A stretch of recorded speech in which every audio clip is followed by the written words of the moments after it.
Yung mga napapanood nyo sa Facebook, pipicture sila ng ganyan. Ayun yung mga gawa nila. Picture, picture. Punta na, huwag yung maniwala.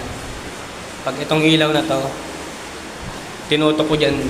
Ito lahat ng pader na yan. Ang pangit. Kaya huwag kayo maniniwala. Mukha lang maganda kasi may kulay. Semi-gloss na yan. Okay na raw yan. Maid's room daw kasi. Ako hindi.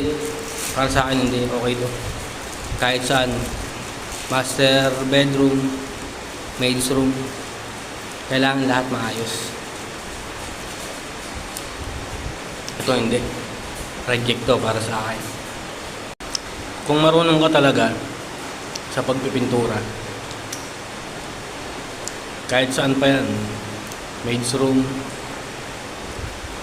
master bedroom, dapat lahat maayos. Hindi yung porket maid's room, puta, hindi mo nabibigyan ng magandang performance. Kung di mo kaya, ibig sabihin hindi ka pa talaga marunong magtrabaho ng maayos.